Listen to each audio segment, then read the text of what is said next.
दोस्तों ये तो हम सभी जानते ही हैं कि भगवान शिव को उनके गले में लिपटे सांप के बिना अधूरा माना जाता है।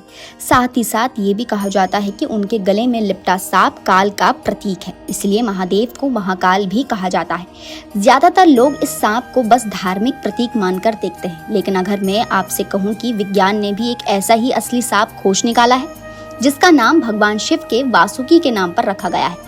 जी हाँ, ये कोई कहानी नहीं बल्कि हाल ही में ही कई वैज्ञानिकों ने मिलकर इसकी खोज की है। वैज्ञानिकों को भारत के गुजरात में एक ऐसे सांप के अवशेष मिले हैं जिसे देखकर उनकी भी आंखें फटी की फटी रह गई। इस सांप का वैज्ञानिक नाम रखा गया है वासुकी इंडिकस और इसकी कदकाठी ऐसी थी जैसे शिव पुराण में बताई गई है। दोस्तों, इस फैक्ट को जानकर आपके भी रोंगटे खड़े हो गए ना? ये दुनिया के सबसे डरावने और विशाल सांपों में से एक माना जा रहा है। और सोचिए, इस अवशेष को शिवजी के गले में लिपटे नागराज वासुकी बताया जा रहा है। कहानी की शुरुआत होती है हैरान कर देने वाली घटना से। कहा जाता है कि गुजरात के कच्छ जिले के एक परिवार में खुदाई के दौरान कुछ असामान्य हड्डियां मिली। अब परिवार और मजदूरों को तो पता नहीं था ये हड्डी किसकी है, लेकिन जब वैज्ञानिकों ने उसकी जांच की तो वे दंग रह गए। हड्डियां किसी छोटे मोटे जीव की नहीं बल्कि एक ऐसे सांप की थी जिसकी कल्पना भी आज के समय में मुश्किल है। उस सांप की रीढ़ की हड्डियों के हिस्से इतने विशाल थे कि अंदाजा लगाते ही वैज्ञानिक समझ गए कि ये साधारण सांप नहीं हो सकता। वैज्ञानिकों के गहन अध्ययन के बाद बताया कि ये अवशेष लगभग 4.5 से 5 करोड़ साल पुराने हैं। यानी ये सांप इयोसीन काल में धरती पर घूमता था। उस समय भारत का क्लाइमेट बेहद गर्म और दलदली था और ऐसे वातावरण में ही इतना विशालकाय जीव रह सकता है। अब सबसे दिलचस्प सवाल ये है कि आखिरकार ये सांप कितना बड़ा था। वैज्ञानिकों ने हड्डियों की लंबाई और मोटाई को ध्यान में रखते हुए इसकी कुल लंबाई का अनुमान लगाया। रिपोर्ट्स में बताया गया कि ये सांप लगभग 11 मीटर से 15 मीटर लंबा रहा होगा, यानी कम से कम 36 फीट और ज्यादा से ज्यादा 49 फीट तक। अब जरा कल्पना कीजिए, ये लंबाई एक स्कूल बस से भी ज्यादा है और अगर ये आपके सामने होता तो आप भागने के लिए शायद पूरे गाँव की दौड़ लगा देते। अब तक जिस सांप को दुनिया का सबसे बड़ा माना जाता है वो था टाइटेनोबोआ, जो करीब 13 मीटर तक लंबा था। वासुकी इंडिकस भी उसी रेंज में आता है, यानी ये धरती पर पाए गए सबसे विशाल सांपों में से एक था। लेकिन सवाल ये भी है कि क्या ये जहरीला था?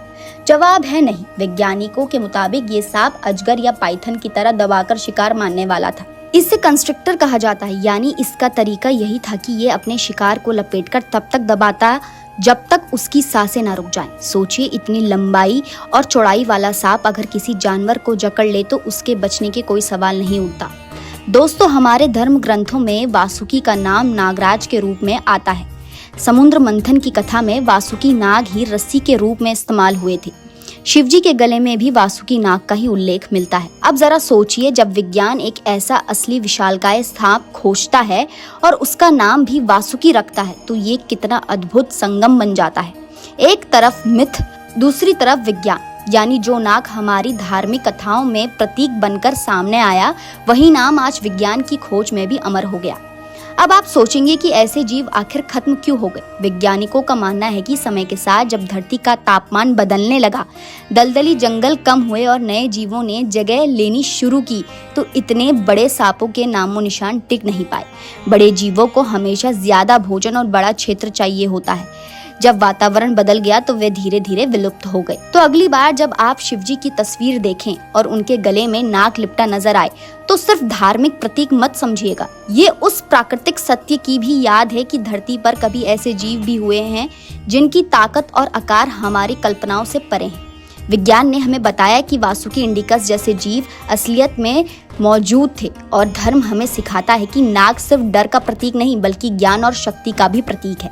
दोनों का संगम हमें ये समझाता है कि इंसान और प्रकृति का रिश्ता कितना गहरा और अद्भुत है। तो दोस्तों, यही थी कहानी उस सांप की जो इतना बड़ा था कि उसका नाम पौराणिक वासुकी के नाम पर रखा गया। कल्पना कीजिए, अगर आज ये सांप धरती पर जीवित होता तो शायद हम किसी जंगल में कदम रखने से पहले 100 बार सोचते। ये कहानी हमें ये भी सिखाती है कि धरती पर जीवन कितनी विविधता लिए हुए है और हर खोज एक नया चमत्कार दिखाती है। अगर ये कहानी आपको रोमांच लगी हो तो इस पर और सोचिए कि अगली खोज क्या हो सकती है। कौन सा जीव फिर से इतिहास के पन्नों से बाहर निकलकर सामने आएगा? यही है प्रकृति का असली जादू, जहां मिथक और विज्ञान दोनों मिलकर हमें हैरान कर देते हैं। तो दोस्तों, आज के लिए इतना ही। उम्मीद करती हूँ आपको ये वीडियो पसंद आया होगा। अगर आपको ये वीडियो पसंद आया तो इसे लाइक कीजिए और हमारे चैनल को सब्सक्राइब करना ना भूलें।